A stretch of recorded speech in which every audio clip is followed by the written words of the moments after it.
Irmãos, sejam meus seguidores e marquem aqueles que andam assim, como vocês nos têm como exemplo.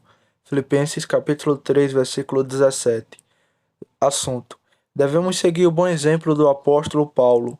O apóstolo, na parte anterior do capítulo, estava contando como ele considerou todas as coisas como perda, pela excelência do conhecimento de Cristo Jesus. E no texto, ele exorta que seu exemplo seja seguido. Ele faz isso de duas maneiras. Primeiro, ele exorta os cristãos filipenses a seguirem seu exemplo. Irmãos, sejam meus seguidores. Ele os exorta a serem seguidores dele, isto é, que todos deveriam seguir seu exemplo com um só coração e alma, concordando com ele, e que todos, tanto quanto neles estivessem, deveriam ajudar e auxiliar uns aos outros. Segundo, que eles devem prestar atenção especial aos outros que o fizeram e colocar uma honra peculiar sobre eles, o que está implícito na expressão na última parte do versículo.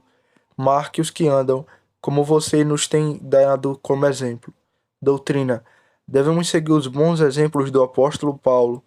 Devemos considerar que o apóstolo não disse isso de si mesmo, por um espírito ambicioso, pelo desejo de ser estabelecido como padrão, observado e imitado como exemplo para outros cristãos. Seus escritos não são de nenhuma interpretação particular, mas ele falou no ouvido pelo Espírito Santo. O Espírito Santo instruiu que os bons exemplos do apóstolo Paulo fossem notados por outros cristãos e imitados. E também devemos considerar que este não é um comando apenas para os filipenses, a quem a epístola foi dirigida mais imediatamente, mas para todos aqueles para quem esta epístola foi escrita, para todos os cristãos até o fim do mundo. Pois, embora que Deus tenha ordenado que as epístolas dos apóstolos fossem escritas principalmente em ocasiões particulares e dirigidas à igreja particular, elas foram escritas para serem de uso universal. E essas ocasiões foram tão ordenadas na sabedoria da divina providência que fazem parte daquela regra infalível de fé, de maneira que Deus deu à igreja cristã para ser sua regra em épocas. E os preceitos que encontramos nesta epístola não devem ser considerados como preceito destinado apenas àqueles a quem a epístola foi enviada, assim como os 10 mandamentos que foram falados do Monte Sinai aos filhos de Israel, não deve ser considerado como comando destinado apenas para aquele povo. E quando somos instruídos a seguir o bom exemplo do apóstolo Paulo pelo Espírito Santo, não é apenas para imitarmos tudo o que vemos que é bom em alguém, seja como for, mas a obrigação espiritual que recai sobre os cristãos para seguir os bons exemplos deste grande apóstolo.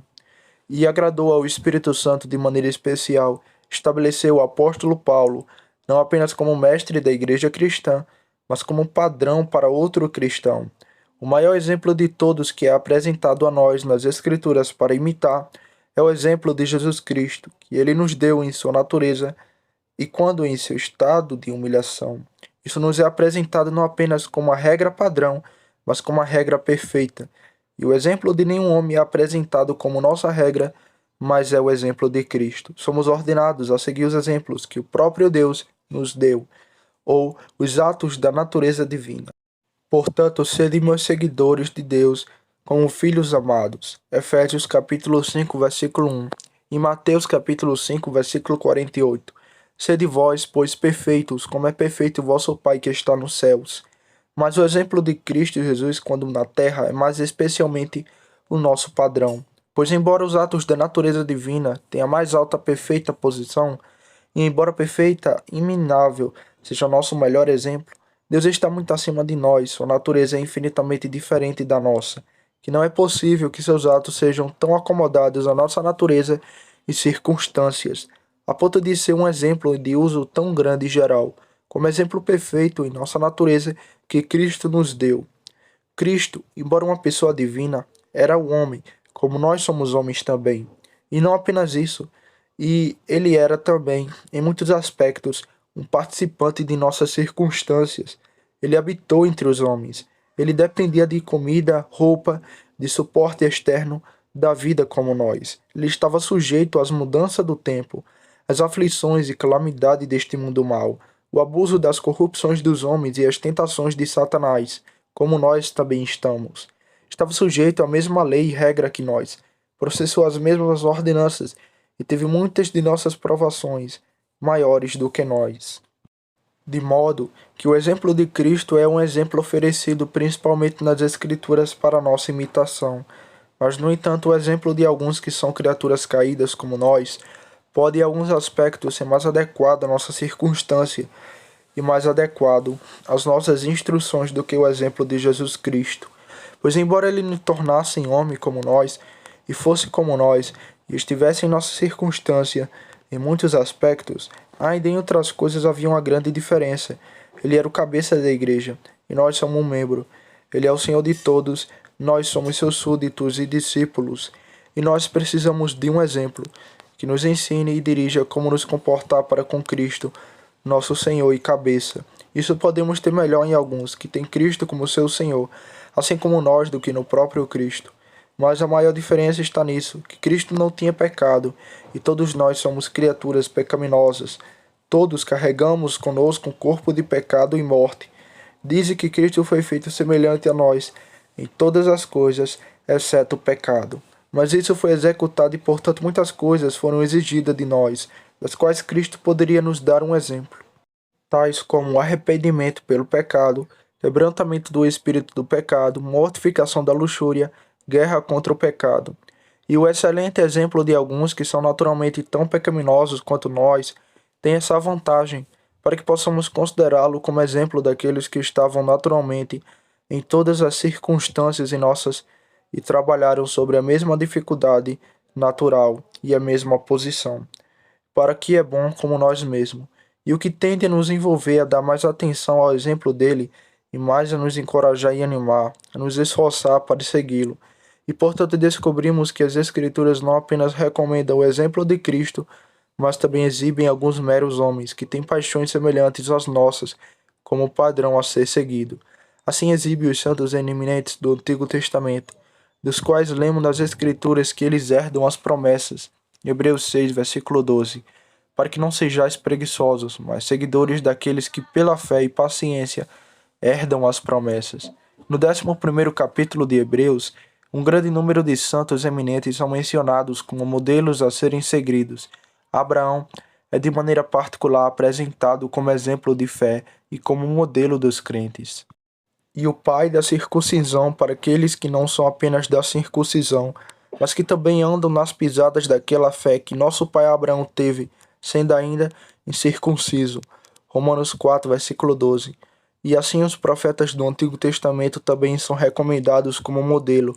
Tomai, meus irmãos, os profetas que falaram em nome do Senhor, como exemplo de sofrimento e paciência. Gálatas capítulo 5, versículo 10. E homens tão eminentemente santos sobre o Novo Testamento, apóstolos e outros, que Deus enviou para pregar o Evangelho, também são exemplo para o cristão seguir. Hebreus capítulo 13, versículo 7.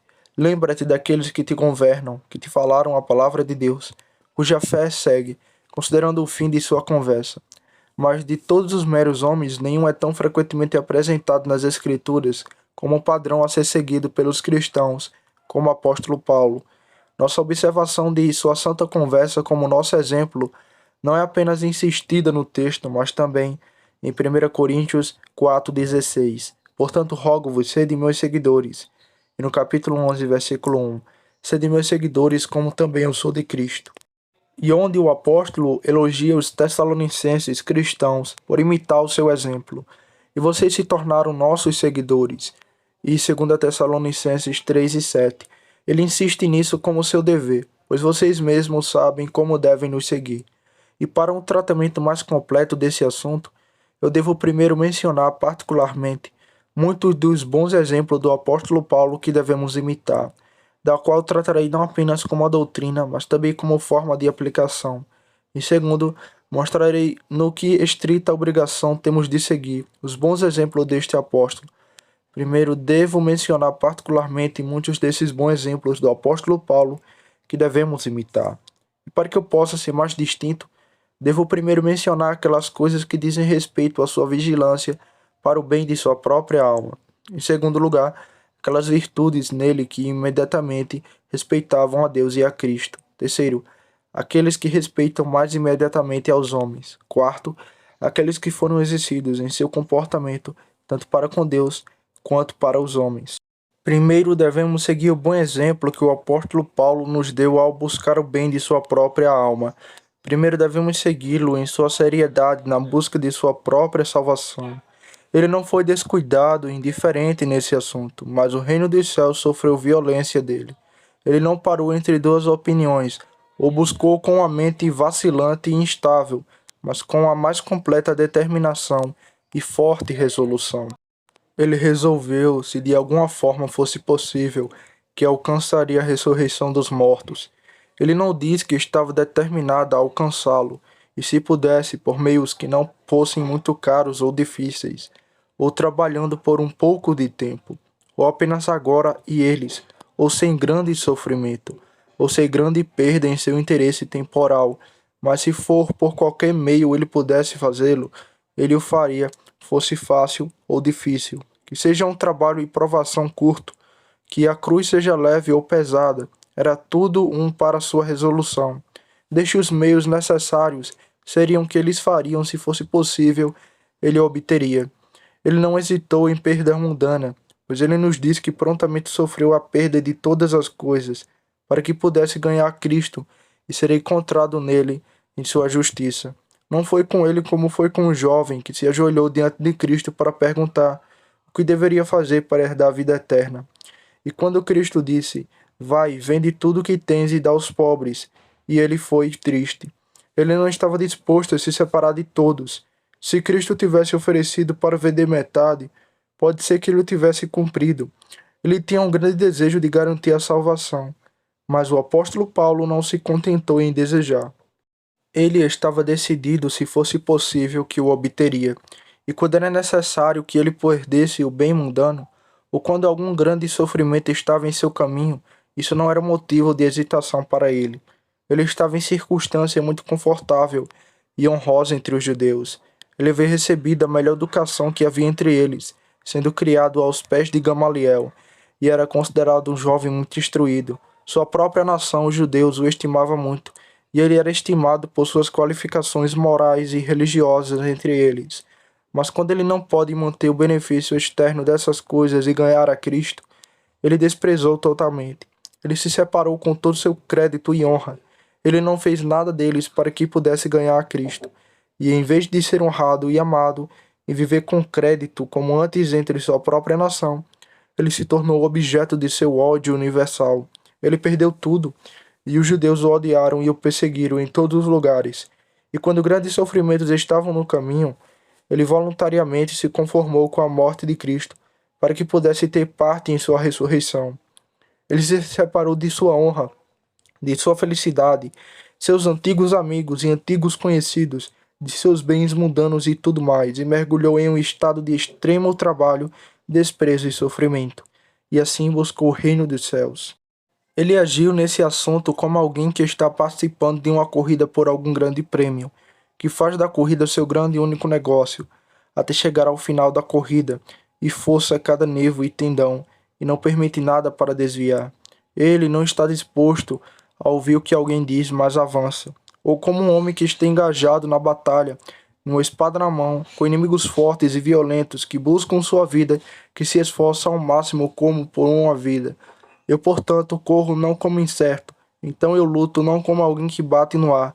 Quando os apetites carnais atrapalhavam, por mais importunos que fossem, ele os negava totalmente e os renunciava. Ele não fora impedido no caminho de sua busca ou completa pela salvação. Ele não estaria sujeito aos apetites de seu corpo, mas o sujeitaria à sua alma. Eu mantenho meu corpo sob controle e o trago em sujeição. 1 Coríntios capítulo 9, versículo 27. E provavelmente nunca houve um soldado quando ele participou do assalto a uma cidade que agiu com maior resolução e violência, como se estivesse abrindo caminho através de tudo o que se opunha a ele, do apóstolo Paulo em busca do reino dos céus. Não temos apenas sua própria palavra para isso. A história que temos de sua vida, escrita por São Lucas, mostra o mesmo. Agora, aqueles que buscam sua salvação devem seguir este exemplo. Pessoas que estão preocupadas com sua salvação, às vezes perguntam o que devem fazer. Deixe-o fazer como o apóstolo Paulo, buscar a salvação da maneira que ele fez, com a mesma violência e resolução. aqueles que fazem esta indagação, que estão um tanto ansiosos ano após ano, e reclamam que não obteram nenhum consolo. Faria bem se perguntar se buscam a salvação de alguma forma dessa maneira, como aquela resolução em violência que ele estabeleceu. Infelizmente, eles não estão muito longe disso. Pode-se dizer, em algum sentido adequado, que o reino dos céus sofre violência em suas mãos. Segundo, o apóstolo não apenas buscou sinceramente a salvação antes de sua conversão e esperança, mas também depois. O que ele diz no capítulo 3 de Filipenses sobre seu sofrimento, a perda de todas as coisas para que ele pudesse ser encontrado em Cristo, e sendo a única coisa que ele fez para buscar a salvação. E também o que ele diz sobre sua corrida não em vão, mas como a resolução de ganhar o prêmio da salvação, e mantendo sobre seu corpo para que ele não fosse um naufrago. Muito depois de sua condenação, e depois de ter renunciado a toda a esperança de seu próprio bom estado por natureza, se ser um pecador convicto desculpa um homem de buscar a salvação, ou torna razoável que ele deva cessar seu zelo e trabalho por ela. Certamente o apóstolo poderia ter sido desculpado quando ele não apenas já havia alcançado a verdadeira graça, mas tal grau os eminentes dela.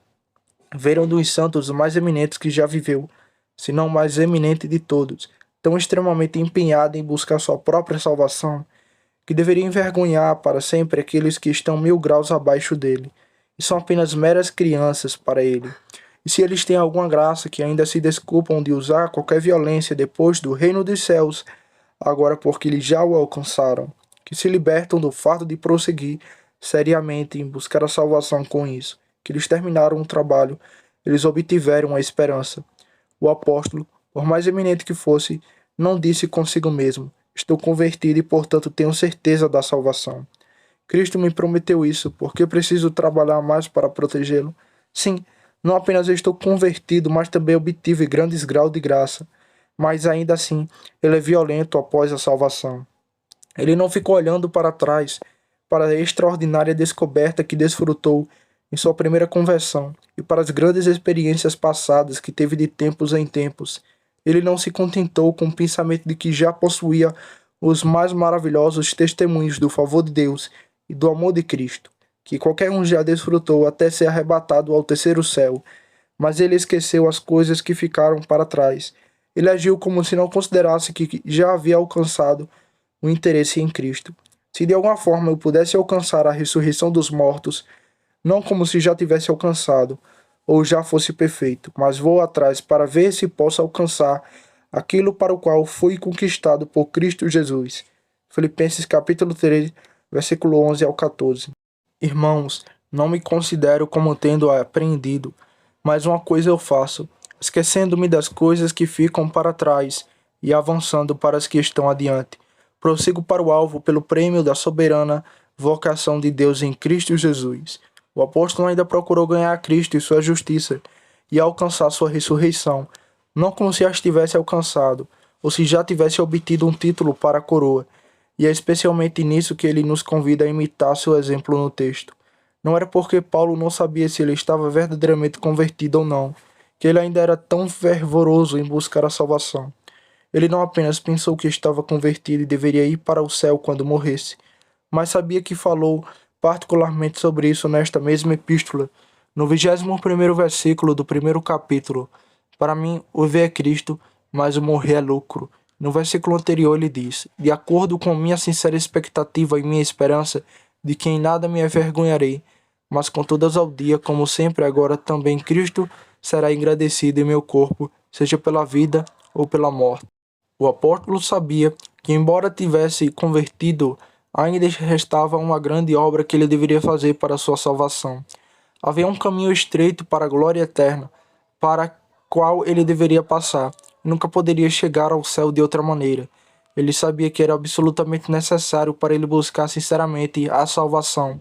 Ele sabia que não havia como ir para o céu de forma preguiçosa, e portanto ele não buscou a salvação com menos sinceridade, por ter esperança e segurança.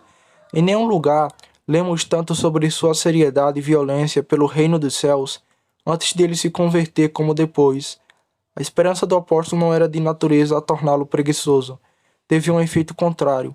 A certeza que ele tinha da vitória, juntamente com a necessidade de lutar, levou a lutar não como alguém que golpeava o ar, mas como alguém que lutava com principados e potestades. Agora, neste exemplo, o apóstolo insiste especialmente no texto que devemos seguir. Isso deve induzir todos os presentes que se consideram convertidos a indagar se eles buscam a salvação com menos sinceridade, porque pensam que está bem com eles e que agora têm certeza do céu.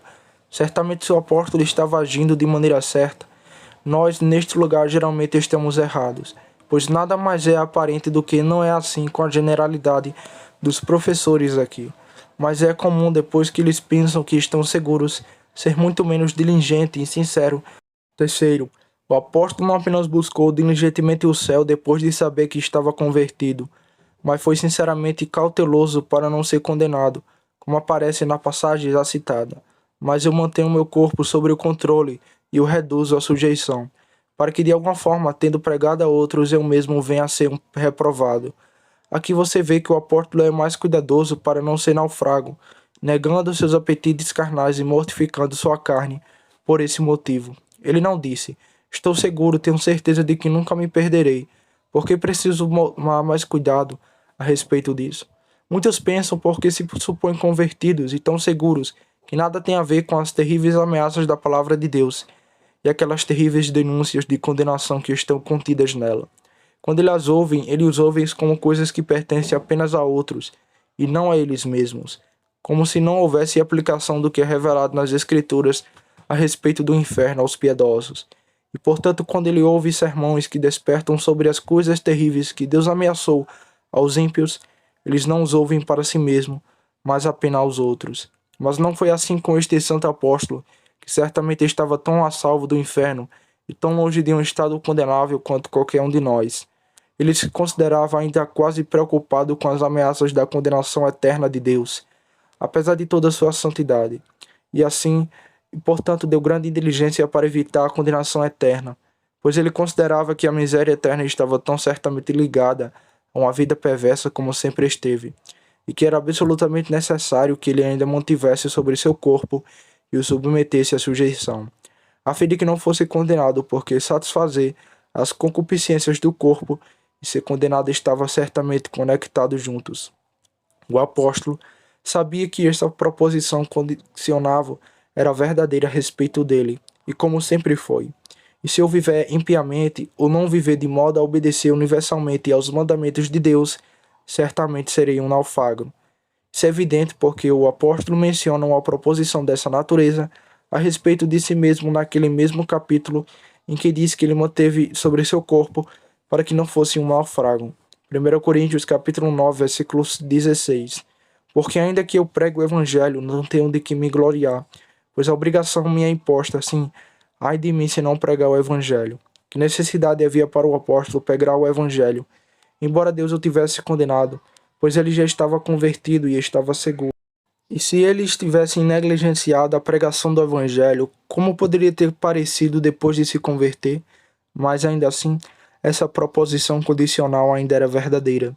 Se ele não vivesse uma vida de obediência a Deus, ai dele se não pregasse o evangelho. A conexão ainda se manteve. É impossível que um homem vá a qualquer outro lugar que não seja o inferno em desobediência a Deus. E portanto ele considerou necessário pregar o evangelho por esse motivo. E pelo mesmo motivo considerou necessário manter sobre seu corpo, para que não fosse um naufrago. A conexão entre uma vida perversa e a condenação é tão certa que se um homem vive uma vida perversa, isso prova que todas as suas supostas experiências não são nada. Se o homem no último dia for achado um praticante da iniquidade, nada mais se perguntará sobre ele. Deixe-o fingir o que quiser, Cristo dirá a ele e a todos os outros como ele: apartai-vos de mim, que eu não vos conheço, vós que praticais a iniquidade. E Deus revelou essa ameaça à sua conexão, não apenas para dissuadir os homens maus, mas também os homens piedosos do pecado. E embora Deus guarde os homens que são convertidos da condenação, ainda assim este é o meio pela qual ele os guardará dela, e ele o guardará de uma vida perversa. E embora ele os proteja de uma vida perversa, este é o meio pela qual ele os manterá longe dela, por sua própria cautela para evitar a condenação, e por suas ameaças de condenação se ele vivesse uma vida perversa. Temos outro exemplo notável em Jó, que era um homem eminentemente santo, mas evitou o pecado com o máximo cuidado, porque evitaria a destruição de Deus. Certamente temos tantos motivos para sermos cautelosos, que não expomos nós mesmos para a destruição de Deus, como o santo Jó tinha. Não temos um estoque maior da bondade do que ele. O apóstolo orienta os cristãos a desenvolver sua própria salvação, com temor e tremor. Filipenses 2, versículo 12. E é mencionado como o caráter de um verdadeiro santo, que ele treme com a palavra de Deus, que é tremer especialmente com as terríveis ameaças disso, como Jó fez. Considerando que a maneira de muitos agora é sempre que pensam que estão convertidos, descartam essas ameaças da palavra de Deus, como se não tivesse mais a ver com elas, porque supõem que estão convertidos e não tem mais perigo. Cristo deu a seus discípulos, mesmo aqueles que foram convertidos, bem como a outros, instruções para lutar pela salvação, porque largo é o caminho que leva à destruição, e os homens são tão propensos a andar por esse caminho e a serem condenados. Entrai pela porta estreita, porque larga é a porta, e espaçoso o caminho que conduz à perdição, e muitos são que entram por ela, porque estreita é a porta e apertado o caminho que conduz à vida, e poucos são a que encontram. Mateus 7, de 13 ao 14. Quarto, o apóstolo não buscou a salvação por sua própria justiça. Embora seus sofrimentos fossem tão grandes, e seus trabalhos tão excessivamente abundantes, ele nunca o considerou como justiça.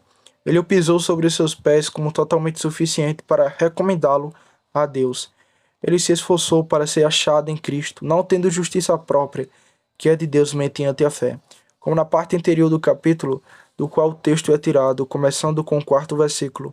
Embora eu também possamos ter confiando na carne, e se algum outro homem pensa que pode confiar na carne, mas eu, circuncidado ao 8º dia da linguagem de Israel, da tribo de Benjamim, hebreu, quanto à lei fariseu, quanto ao zelo perseguido à igreja, quanto à justiça que há na lei, irrepreensível.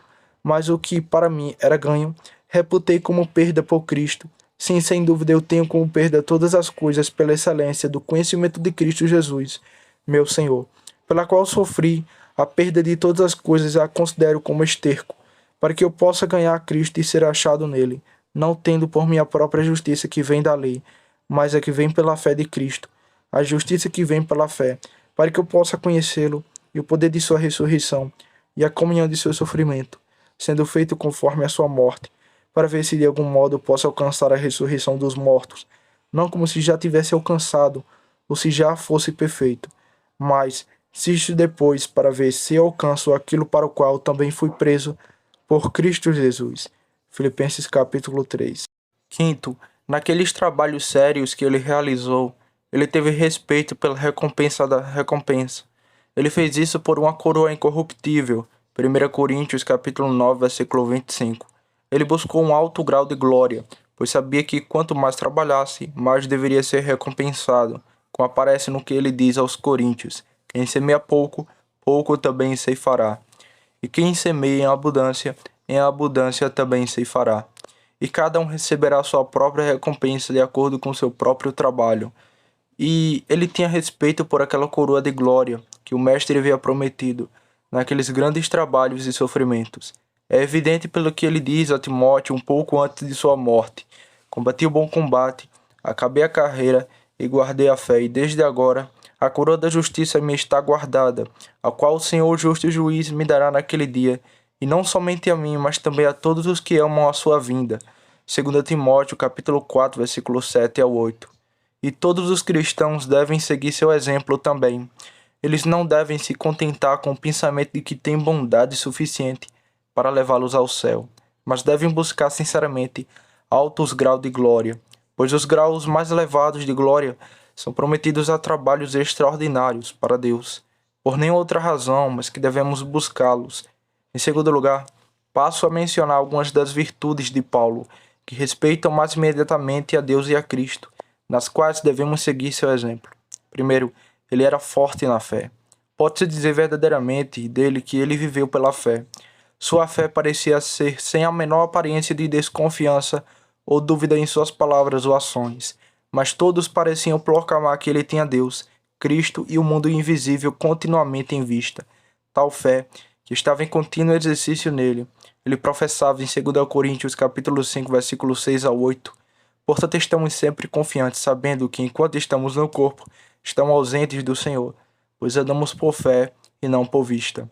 Estamos confiantes, digo eu, e desejando antes estar ausentes do corpo e estar presente com o Senhor. Ele sempre fala de Deus e de Cristo e das coisas invisíveis e futuras, como se certamente as conhecesse, e então a visse tão completa e certamente quanto vemos qualquer coisa que esteja imediatamente diante de nossos olhos. Ele falou como se certamente soubesse que a promessa de vida eterna de Deus deveria ser cumprida, e dá isso como a razão pela qual ele trabalhou tão abundantemente e suportou todo tipo de sofrimento temporal e morte, e sempre foi entregue à morte por amor de Cristo. 2 Coríntios capítulo 4, versículo 11. Porque nós, os que vivemos, somos sempre entregues à morte por amor de Jesus, para que também a vida de Jesus se manifeste em nossa carne mortal. Ele fala de sua sincera expectativa e esperança no cumprimento das promessas de Deus. E um pouco antes de sua morte, quando ele era um prisioneiro e quando ele sabia que iria suportar a prova do martírio, que é a maior prova de fé, ele expressa sua fé em Cristo nos termos mais fortes. 2 Timóteo capítulo 1, versículo 12. Pelo que também sofro estas coisas, e não obstante, não me envergonho, porque sei, enquanto tenho crido e estou certo, de que ele é capaz de guardar o que lhe confiei até aquele dia. Tal exemplo pode muito bem nos deixar envergonhado, pois quão fraca e instável é a fé da maioria dos cristãos. Se de vez em quando parece haver um vivo exercício de fé dado à pessoa naquele momento, uma firme persuasão e confiança. No entanto, quão curtos são esses exercícios, com que rapidez ele desaparece. Quantas vezes a fé é abalada por uma tentação, quantas vezes seus exercícios são interrompidos com dúvidas, e quanto é exibido um espírito tímido e vibrante, quão pouco nossa fé realiza em tempo de provação. E com que frequência e com que facilidade nossa confiança em Deus é abalada e interrompida, e com que frequência a incredulidade prevalece. Isso é muito para a desonra de nosso Salvador Jesus Cristo, bem como muito doloroso para nós. Que sorte feliz e gloriosa é viver uma vida de fé como Paulo viveu. Quão longe ele voou nas asas de sua forte fé, acima daquelas pequenas dificuldades que continuamente nos molestam e estão prontas para nos vencer. Visto que temos um exemplo tão abençoado diante de nós nas Escrituras, deixe-nos levar a buscar sinceramente, para que também possamos voar mais alto. Outra virtude em que devemos seguir seu exemplo é seu grande amor a Cristo. Os coríntios que viram como o apóstolo agiu, como ele trabalhou e como ele sofreu, e não puderam ver nenhum motivo mundano e ficaram surpresos. Eles se perguntaram o que foi que tão maravilhosamente influenciou e acionou o homem. O apóstolo diz que ele foi um espetáculo para o mundo, mas este foi o princípio imediato que o moveu, seu forte e intenso amor por seu glorioso Senhor e Mestre. Esse amor o constrangeu, de modo que ele não podia fazer nada além de se esforçar, trabalhar e buscar sua salvação. Este relato ele mesmo dá. 2 Coríntios capítulo 5, versículo 14. O amor de Cristo nos constrange. Ele tinha tanto prazer no Senhor Jesus e no conhecimento e contemplação dele que ele nos diz: reputou todas as coisas como perda pela excelência do conhecimento de Cristo Jesus. Ele fala em termos muito positivos. Ele não diz apenas que espera amar a Cristo, de modo a desprezar outras coisas em comparação com o conhecimento dele, mas sim, sem dúvida, considero todas as coisas como perda pela excelência do conhecimento de Cristo Jesus, meu Senhor. Ele atribuiu esta razão pela qual ele até se gloriou em seu sofrimento por amor de Cristo, porque o amor de Deus foi derramado em seu coração pelo Espírito Santo.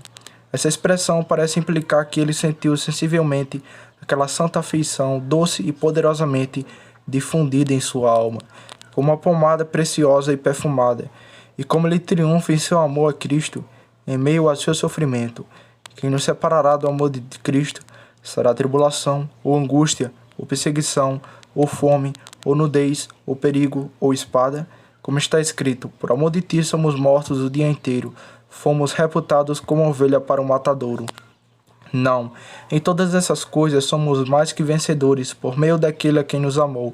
Isso não pode nos envergonhar de nossos corações frios e mortos, que ouvimos tantas vezes sobre Cristo, de suas gloriosas excelências e seu maravilhoso amor. Com tão pouca emoção, nossos corações, sendo muito comumente congelados como um torrão de terra por afeto, Pode ser que de vez em quando, com muita dificuldade, nos persuadimos a fazer um pouco ou gastar um pouco para o avanço do reino de Cristo, e então estão prontos para se gabar disso, por termos feito isso nobremente. Esses exemplos superiores que temos são suficientes para nos fazer correr para sempre por nossas próprias realizações no amor de Cristo e nos motivar sinceramente a seguir aqueles que foram tão além de nós. Terceiro, o apóstolo viveu em uma época em que o cristianismo era muito desprezado. No entanto, ele não se envergonhou do evangelho de Cristo. Os cristãos eram desprezados em toda parte pelos grandes homens do mundo. Quase todos aqueles que fizeram alguma figura no mundo, homens em posições honrosas, homens de erudição e homens ricos, desprezavam o cristianismo e consideravam uma coisa mesquinha e desprezível ser um cristão, um seguidor e adorador de um pobre crucificado. Ser cristão era considerado o que arruinava a reputação de um homem. Os cristãos eram vistos em toda parte como tolo e eram ridicularizados e escarnecidos. Eles eram os mais mesquinhos da humanidade, a escória do mundo. Esta foi uma grande tentação para os cristãos se envergonharem do evangelho. O apóstolo Paulo estava mais especialmente nessa circunstância, pois o expôs a essa tentação. Pois antes de ser cristão, ele gozava de grande reputação entre seus compatriotas. Ele era considerado um jovem de proficiência mais do que comum em aprendizado e era um homem de alta distinção entre os fariseus, uma classe de homens de primeira posição entre os judeus. Em tempos em que a religião é muito desprezada, os grandes homens estão mais dispostos a se envergonhar dela do que outros. Muitos dos grandes parecem pensar que parecem homens religiosos os faria parecer pequenos. Eles não sabem como cumprir mostrando o espírito devoto, um espírito de amor supremo a Deus e uma estrita consideração pelos mandamentos de Deus. Mas, no entanto, o apóstolo não se envergonhou do evangelho de Cristo em nenhum lugar ou diante de qualquer pessoa. Ele não se envergonhou disso entre seus compatriotas, diante dos governantes, escribas e grandes homens, mas sempre o professou como ousadia e os confortou em sua posição. Quando ele estava em Atenas, a principal sede do aprendizado e dos homens instruídos no mundo, embora os homens eruditos e filósofos desprezassem sua doutrina e o chamassem de tagarela por pregar o evangelho, no entanto não sentiu vergonha, mas corajosamente disputou e confundiu aqueles grandes filósofos e converteu alguns deles. E quando ele veio para Roma, a metrópole e senhora do mundo, onde residiam o imperador, os senadores e os principais governantes do mundo, ele não se envergonhou do evangelho. Ele diz aos romanos: estou pronto para pregar o evangelho a vocês que estão em Roma também, pois não me envergonho do evangelho de Cristo, que é o poder de Deus para a salvação de todo aquele que crê. O apóstolo foi muito ridicularizado e desprezado por pregar um Cristo crucificado. Somos feitos como a imundície do mundo, e somos a escória de todas as coisas até o dia de hoje. 1 Coríntios capítulo 4, versículo 13. E no 10º versículo ele diz: somos loucos por causa de Cristo. Eles estavam onde todos contavam e chamavam de tolos. No entanto, o apóstolo estava tão longe de se envergonhar do Jesus crucificado que se gloriava nele acima de todas as coisas. Deus me livre de me gloriar a não ser na cruz de nosso Senhor Jesus Cristo. Gálatas 6:14. Aqui está um exemplo para seguirmos se a qualquer momento cairmos entre aqueles que menosprezam a religião e nos desprezam por nossa pretensão à religião, e estarão prontos para zombar de nós por sermos tão preciosos a olhar para nós, como tolos, para que não tenhamos vergonha da religião e cedamos à conformidade pecaminosa com pessoas vaidosas e soltas, para que não pareçamos singulares e sejamos vistos como ridículo. Tal mesquinez de espírito possui muitas pessoas que não são dignas de serem chamadas cristãs, e são tais que Cristo se envergonhará quando vier na glória de seu Pai com os santos anjos. Quarto, outra virtude na qual devemos seguir o apóstolo era seu desprezo pelo mundo e sua mentalidade celestial. Ele desprezou todos os vãos presentes do mundo. Ele desprezou sua riqueza. Não cobice a prata, nem o ouro, nem o vestuário de ninguém. Atos 20, versículo 33. Ele desprezava os prazeres do mundo. Os prazeres do apóstolo estavam no sofrimento de seu corpo, em vez da gratidão de seu apetite carnal. Por isso sinto prazer nas fraquezas, nas injúrias, na necessidade, nas perseguições, nas angústias por amor de Cristo. 2 Coríntios capítulo 12, versículo 10. Ele desprezava as honras do mundo. Nem dos homens buscamos glória, nem de você, nem de outros. 1 Tessalonicenses 2, versículo 6. Ele declara que o mundo foi crucificado para ele e ele para o mundo. Estas não eram as coisas que o apóstolo procurava, mas as coisas que estavam acima, que estavam fora da vista dos outros homens, não atentando nós nas coisas que se veem, mas nas que não se veem. 2 Coríntios 4,18. Ele ansiava muito pelo céu, porque nós, os que estamos neste tabernáculo, gememos sobrecarregados, não para isso seríamos despidos, mas revestidos para que a mortalidade fosse absolvida pela vida. 2 Coríntios capítulo 5, versículo 4. E ele nos diz que não conheceu nenhum homem segundo a carne, ou seja, ele não olhou para os homens ou coisas deste mundo, nem os considerou relacionados ao mundo, ou como eles respeitavam a vida presente, mas ele considerou todos os homens e todas as coisas como eles tinham relação com a natureza espiritual e com outro mundo. Nisso o apóstolo agiu como se torna um cristão. Para os cristãos, aqueles que realmente são assim, são pessoas que não pertencem a este mundo, e portanto é muito impróprio para eles terem suas mentes ocupadas com essas coisas.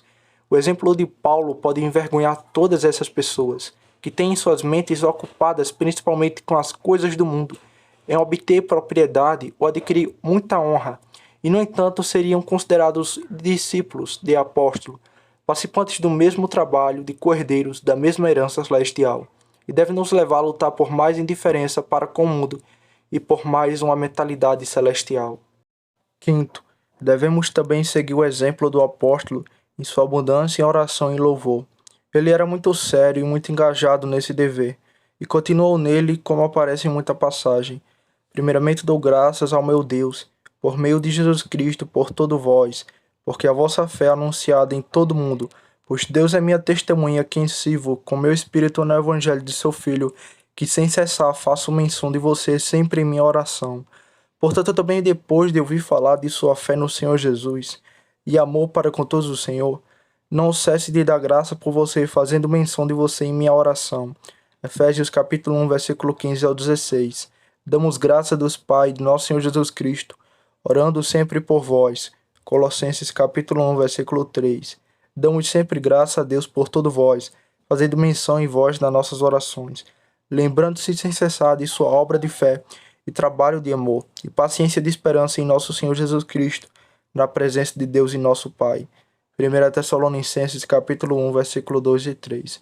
Pois que graça podemos render a Deus novamente por vós, por toda alegria que com nos regozijamos, por vossa causa diante do nosso Deus, noite e de dia orando, para que possamos ver sua face e aperfeiçoar o que está faltando em sua fé. Dou graças a Deus a quem sirvo, desde meus antepassados, com consciência pura, porque sem cessar me lembro de ti em minhas orações, de noite e de dia. 2 Timóteo capítulo 1, versículo 3. Sexto, devemos segui-lo em seu contentamento sob as atribulações da divina providência. Ele foi objeto de uma vasta variedade de dispensações da providência. Ele passou por muitas mudanças e esteve quase continuamente em circunstâncias de sofrimento, às vezes em um aspecto, às vezes em outro, e às vezes sujeito a muitos tipos de sofrimentos juntos. Mas, no entanto, ele alcançou tal grau de submissão à vontade de Deus que se contentou em todas as condições sobre todas as dispensações em relação a ele. Não que eu fale em relação à necessidade, pois aprendi a estar contente em qualquer estado em que me encontre, e eu sei estar humilhado e sei ter abundância. Em todos os lugares e em todas as coisas, sou instruído tanto a ter fartura quanto a ter fome, tanto a ter abundância quanto a padecer necessariamente. Posso todas as coisas naquele que me fortalece. Que temperamento abençoado e disposição de espírito era esse a quem Paulo havia chegado. E quão feliz é aquele homem de quem agora se pode dizer com verdade. Ele está, por assim dizer, fora do alcance de todo mal. Nada pode tocá-lo para perturbar seu descanso, pois ele descansa em tudo que Deus ordena. Sétimo, devemos seguir o apóstolo em sua grande cautela ao relatar sua experiência, para não representar mais de si mesmo em suas palavras do que os homens deveriam ver em suas ações. Em 2 Coríntios, ele dá um relato de como foi favorecido com visões e revelações e foi arrebatado ao terceiro céu. E no sexto versículo, 2 Coríntios 12, versículo 6, insinuando que ele poderia se relacionar mais, ele interrompe e abstém-se de dizer qualquer coisa mais a respeito de sua experiência. E ele dá essa razão para isso. que ele evitaria no que relata de si mesmo, dar ocasião para que alguém se decepcione com ele, esperando mais dele por seu próprio relato de sua experiência e revelações, do que deveria ver ou ouvir falar dele em sua conversa. Suas palavras são, pois, embora eu deseje a glória, não serei um tolo, porque direi a verdade. Mas agora eu abstenho-me para que ninguém pense em mim acima do que ele vê que eu sou, ou que ele ouve falar de mim. Alguns podem se perguntar sobre isso em um homem como apóstolo e podem dizer: por que um homem tão eminente em sua conversa deveria ser tão cauteloso nesse assunto? Porque ele precisa ter medo de declarar todas as coisas extraordinárias que testemunhou, já que sua vida era tão agradável, tão eminentemente responsável por sua experiência. Mas, no entanto, você vê que o apóstolo absteve dessa mesma conta. Ele sabia que havia grande necessidade de cautela nesse assunto. Ele sabia que, ao relatar suas revelações extraordinárias, criasse uma expectativa de coisas muito grandes em sua conversa, e não vivesse de acordo com essa expectativa, isso feriria muito a religião. Ele sabia que seus inimigos estariam prontos para dizer imediatamente: quem é este? O homem que dá um relato tão extraordinário de suas visões e revelações, e sinais peculiares do favor de Deus para ele não vive mais em conformidade com isso. Mas se um homem como apóstolo, tão eminentemente em sua vida, era tão cauteloso a esse respeito, certamente precisamos ser cautelosos, que falham muito mais em nosso exemplo do que ele, e em cuja conversa o inimigo pode encontrar muito mais ocasiões para falar com a reprovação da religião. Isso nos ensina que seria melhor abster-se totalmente de se vangloriar de nossa experiência do que nos apresentar como melhores do que nossas ações e conversas nos representam. Pois os homens compararão um com o outro, e se eles não virem uma correspondência entre eles, isso será muito mais para a desonra de Deus do que nossa conta será para a sua honra. Que os cristãos, portanto, sejam advertidos a serem sempre cautelosos a esse respeito, segundo o grande exemplo do apóstolo. Em terceiro lugar, mencionarei algumas daquelas virtudes do apóstolo que respeitavam mais imediatamente os homens, nas quais devemos seguir seu exemplo. Primeiro, sua mansidão sobre abusos e seu amor por seus inimigos. Havia multidões que o odiavam, mas não há aparência de que ele odiasse alguém. A maior parte do mundo para onde ele foi eram seus inimigos, mas ele era amigo de todos e trabalhava e orava fervorosamente pelo bem de todos. Quando foi reprovado, ridicularizado e esbofeteado, ainda assim foi com mansidão e gentileza de espírito que ele suportou tudo, e desejou o bem para eles, no entanto, buscou o bem deles. Sendo injuriados, bendizemos, perseguidos, sofremos, sendo difamados, nós suplicamos. Naquele período de seus grandes sofrimentos, quando ele subiu a Jerusalém, e havia tanto alvoroço sobre ele, e o povo estava tão furioso contra ele, ansiosamente sedento por seu sangue, ele não descobriu nenhuma raiva ou má vontade em relação aos seus perseguidores. Naquela época, quando ele era um prisioneiro por sua malícia, e ficou diante do rei Agripa, e Agripa disse: quase me convenceu a ser um cristão, e seus inimigos sedentos de sangue estavam parados. Ele respondeu: eu gostaria de Deus que não apenas você, mas também todos os que me ouvem hoje, fosse quase e totalmente como eu sou, exceto esses laços. Ele desejou que seus acusadores e aqueles que se comprometeram com o juramento de que não comeriam nem beberiam até que o matassem, tivessem todos eles grandes privilégios, e tanto do favor do céu quanto ele. E que eles eram completamente como ele era, exceto seus laços e prisão, e as aflições que eles trouxeram sobre ele. Ele não desejava que eles fossem como ele naquela aflição, embora fosse fruto de sua própria crueldade.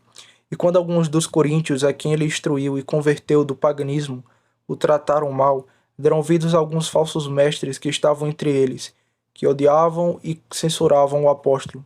E ele lhe diz em 2 Coríntios capítulo 12, versículo 15: apesar desses abusos que ainda assim ele gastaria e seria gasto com muito prazer por eles, embora quanto mais abundantemente os amasse, menos ele deveria ser amado por eles, se eles não retribuíssem seu amor, mas apenas má vontade e maus tratos, ele ainda estaria pronto para gastar e ser gasto por eles. Terceiro, devemos entendê-lo como uma maldição temporal. Ele poderia estar disposto a morrer uma morte amaldiçoada, e assim ser amaldiçoado por um tempo, como Cristo, se isso pudesse ser um meio de salvação para eles. Como são repreendidos por isso aqueles que, quando são abusados e sofrem reprovação ou injúria, assim se entregam a um espírito de ódio contra o próximo, um preconceito pela qual estão sempre aptos a nutrir uma desconfiança e a buscar e aproveitar oportunidades contra eles, e lamentar por sua prosperidade e se alegrar com suas decepções. Segundo, ele se deleitava em paz. Quando qualquer contenda acontecia entre os cristãos, ele ficava extremamente triste com isso, como quando ele ouviu falar das contendas que surgiram na igreja de Coríntio. Ele sugere aos filipenses como ele deveria se alegrar com a vida deles em amor e paz, e, portanto, sinceramente os roga que vive assim. Portanto, se há alguma consolação em Cristo, se há algum conforto de amor, se há alguma comunhão do Espírito, se há alguma estranha e misericórdia, cumpra o meu gozo, e tenham a mesma opinião, tendo o mesmo amor, sendo de acordo de uma mente. Filipenses 2, versículo 1 ao 2. E ele estudou as coisas que deveriam contribuir para a paz. Para isso, cedeu a todos tanto quanto possível nas coisas que eram lícitas, e muitas vezes cedeu à fraqueza e aos humores dos outros em prol da paz. Ele declara que, embora fosse livre de todos os homens, ainda assim ele se fez servo de todos.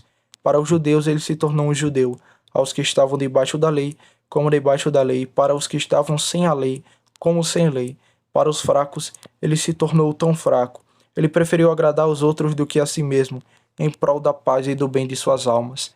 Assim como em tudo agrada a todos, não buscando meu próprio proveito, mas o de muitos, para que sejam salvos. 1 Coríntios 10, versículo 33. Ele era de um espírito mais terno e compassivo, para com qualquer um que estivesse em aflição. Ele mostrou tal espírito especialmente no caso do incestuoso Coríntio. O crime foi muito grande, e a falha da igreja foi grande em sofrer tal maldade entre eles. E isso ocasionou o apóstolo a escrever com alguma nitidez a respeito disso. Mas quando o apóstolo percebeu que sua repreensão foi colocada no coração pelos cristãos coríntios, e que eles se arrependeram e seus corações se encheram de tristeza, embora ele se regozijasse com isso, ele ficou tão afetado com a tristeza deles que seu coração ansiava por eles. Ele estava quase pronto para arrepender de ter escrito tal severamente para eles. Ele estava muito preocupado com isso, temendo que sua carta anterior os tivesse enchido de muita tristeza. Pois, embora vos tenha arrependido com a carta, não me arrependo, embora tenha me arrependido, pois percebo que a mesma epístola fez você se arrepender, embora fosse apenas por um tempo.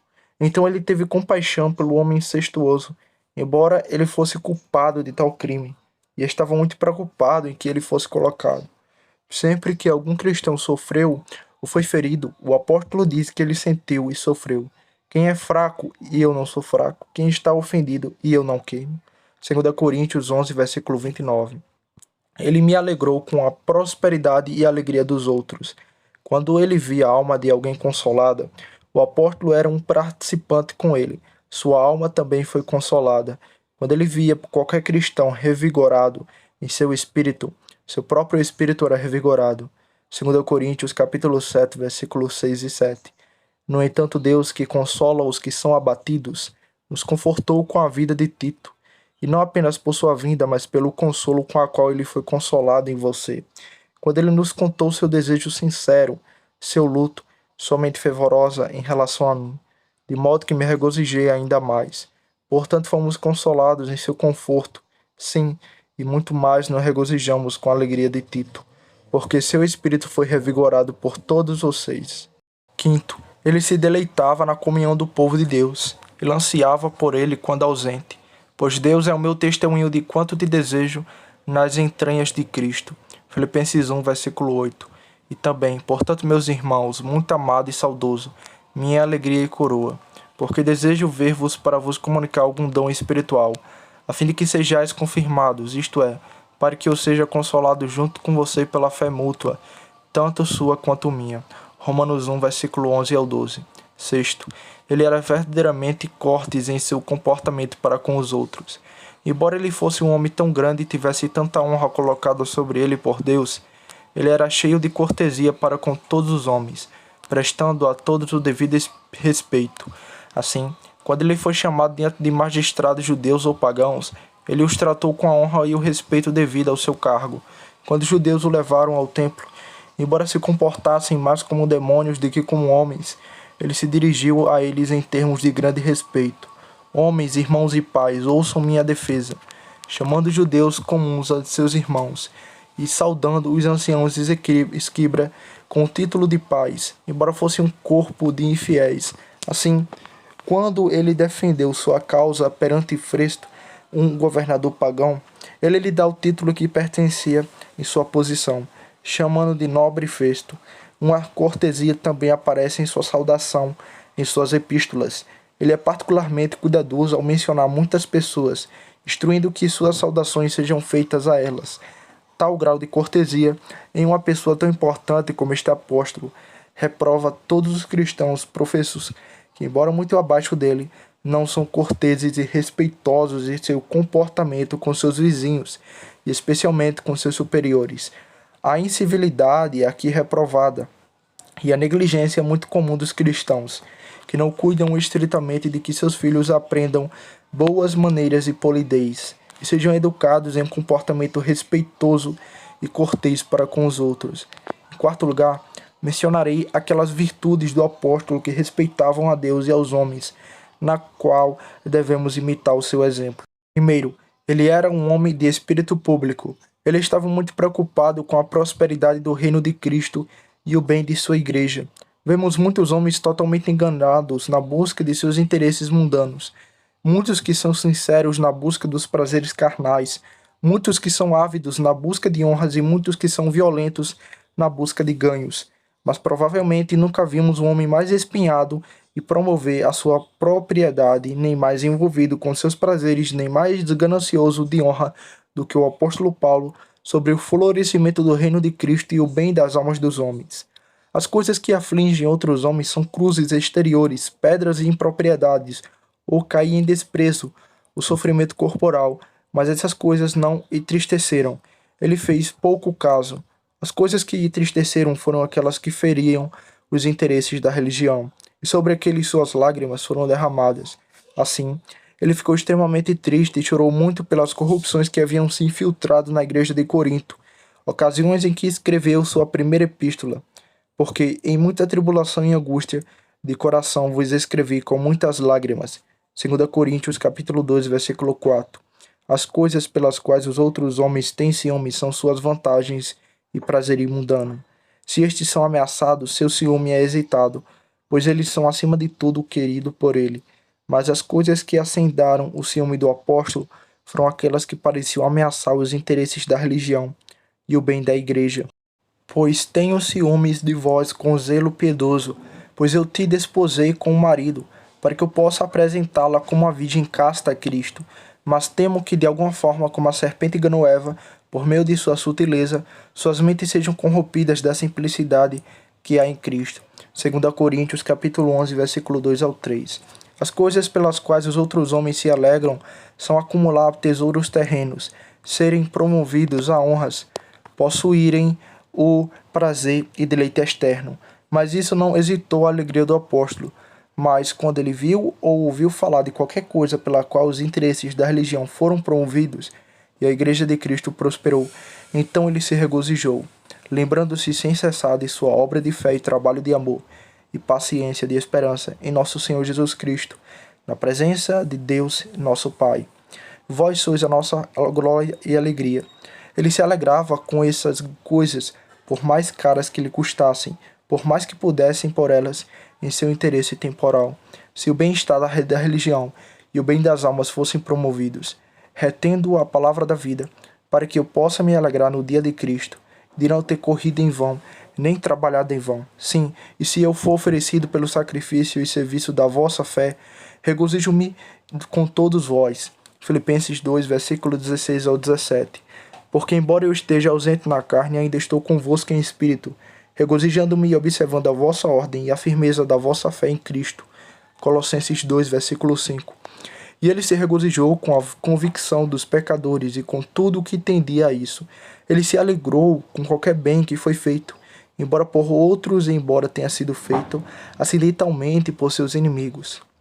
Alguns de fato pregam a Cristo até por inveja e contenda, e alguns também de boa vontade. Os que pregam a Cristo por contenda, não sinceramente pretendendo acrescentar aflição às minhas prisões, mas o outro de amor, sabendo que estou pronto para a defesa do Evangelho, o que então, não obstante de todas as maneiras seja em pretensão ou em verdade, Cristo é pregado, E nisso eu me regozijo, sim, eu me regozijarei. Quando o apóstolo ouvia qualquer coisa dessa natureza, era uma boa notícia para ele. Mas agora, quando Timóteo veio de vocês até nós e nos trouxe boas novas de sua fé e caridade, e que você sempre se lembra de nós, desejando muito nos ver, como também nós, portanto, irmãos, fomos consolados por vocês em todas as nossas aflições e angústias por sua fé. Quando ele ouvia tais notícias, seu coração costumava se dilatar nos louvores de Deus. Damos graças a Deus e Pai, ou a nosso Senhor Jesus Cristo, orando sempre por vós, porque ouvimos da nossa fé em Cristo Jesus e do amor que tendes para com todos os santos. Colossenses 1, versículo 3 ao 4. Ele não apenas costumava louvar a Deus quando ouvia essa notícia pela primeira vez, mas sempre que pensava nessas coisas, eles eram tão alegres para ele que ele prontamente louvava a Deus. Filipenses 1, versículo 3 ao 5. Agradeço ao meu Deus por cada lembrança de vocês, sempre em cada oração minha por todos vocês, pedindo com alegria por sua comunhão no Evangelho, desde o primeiro dia até agora. Comparando-nos com tal exemplo, examinando-nos até que ponto estamos deste espírito, que nesta ocasião reflitam sobre si mesmo, cujo coração estão principalmente ocupado com suas próprias preocupações temporais e particular, e não estão muito preocupados respeitando os interesses da religião e da Igreja de Cristo. E se pudessem obter seus objetos particulares, que ficam muito tristes quando as coisas vão contra a sua propriedade mundana, que vem a religião, por assim dizer, fervendo em seu sangue, sem muita tristeza no coração. Pode ser que eles digam, é muito lamentável que haja tal declínio e é uma coisa triste que o pecado prevaleça tanto. Mas se olhássemos em seus corações, quão frios e descuidados os veríamos. Essas palavras são palavras, é claro. Ele se expressa assim, principalmente porque acha que é digno de crédito lamentar a decadência da religião. Mas eles estão 10 vezes mais preocupados com outras coisas do que com estes, com seus próprios interesses particulares ou com alguns assuntos seculares da cidade. Se algo parece ameaçar que eles fiquem desapontados com essas coisas, quão prontamente eles ficam hesitados e alarmados, mas quão tranquilos e tranquilos em seu espírito, apesar de todas as nuvens negras que aparecem sobre a causa e o reino de Cristo e a salvação daquele ao seu redor. Quão rápido e quão alto é seu zelo contra aqueles que eles pensam se opõem a ele justamente em seus interesses temporais, mas quão baixo é seu zelo comparativamente contra aquelas coisas que são extremamente perniciosas aos interesses da religião. Se seu próprio crédito é tocado, como eles são despertados, mas eles podem ver o crédito da religião ferido, sangrando e morrendo, com pouca preocupação sincera. A maioria dos homens tem um espírito reservado e estreito. Eles não são do espírito do apóstolo Paulo, nem do salmista, que preferiu Jerusalém antes de sua principal alegria. Segundo, devemos seguir o apóstolo em seus esforços diligentes e laboriosos para fazer o bem. Vemos multidões trabalhando incansavelmente e lutando pelo mundo, mas não mais do que o apóstolo trabalhou para promover o reino de seu querido mestre e o bem de seu semelhante. Seu trabalho foi muito grande e assistiu com grande dificuldade e oposição. E seu trabalho foi responsavelmente grande. Ele trabalhou abundantemente mais do que qualquer um dos apóstolos. Trabalhei muito mais do que todos eles, mas não eu, mas a graça de Deus que está comigo. 1 Coríntios capítulo 15, versículo 10. Quão grandes foram as dores que ele teve em pregar e viajar em um lugar para o outro em tão grande parte do mundo, por mar e terra. E provavelmente a maior parte a pé, quando viajou para a terra, instruindo e convertendo os pagãos, disputando com adversários judeus, pagãos e hereges, opondo-se e lutando vigorosamente contra os inimigos da Igreja de Cristo, lutando não com carne e sangue, mas contra principados e potestades, contra os príncipes das trevas deste mundo, contra a maldade espiritual em posição elevada, fazendo o papel de bom soldado como quem vai à guerra, revestindo-se de Cristo e usando toda a armadura de Deus, trabalhando para estabelecer, confirmar e edificar os santos, recuperando os que estavam errantes, libertando os que estavam presos, iluminando os escuros, confortando os desconsolados e correndo os tentados, retificando desordens que aconteceram nas igrejas, exercendo disciplina eclesiástica para com os ofensores e admoestando os santos do pacto da graça, abrindo e aplicando as Escrituras, ordenando pessoas e dando-lhes instruções, e ajudando aqueles que foram ordenados, escrevendo epístolas e enviando mensageiros para uma a outra parte da Igreja de Cristo. Ele tinha o cuidado das igrejas continuamente sobre ele. Além das coisas externas, o que diariamente vem sobre mim, o cuidado de todas as igrejas. 2 Coríntios capítulo 11, versículo 28. Essas coisas o levaram a estar continuamente envolvido em trabalho sério. Ele continuou nele noite e dia, às vezes quase toda noite, pregando e admoestando, como aparece em Atos 20, versículos 7 ao 11. E no primeiro dia da semana, quando os discípulos se reuniram para partir o pão, Paulo pregou a eles, pronto para partir no dia seguinte. E ele continuou o seu discurso até a meia-noite. Quando, pois, voltou a subir, partiu o pão, comeu e falou muito, até o raiar do dia, e partiu. E ele fez tudo livremente, sem nenhuma visão de ganho temporal. Ele diz aos coríntios que de um bom grado gastaria e seria gasto por eles. Consideremos um pouco a nós mesmos e a maneira de gastar nosso tempo. Trabalhamos para sustentar nós mesmos e nossas famílias, para nos manter com crédito e para cumprir nossa parte entre os homens. Mas é para isso que fomos enviados ao mundo. Aquele que nos criou, ele nos deu nosso poder mental e força corporal, e que nos dá nosso tempo e nosso talento. Deu-nos principalmente para serem gastos dessa maneira, ou em servi-lo. Muitos anos se passaram sobre a cabeça de alguns de nós, e para que vivemos?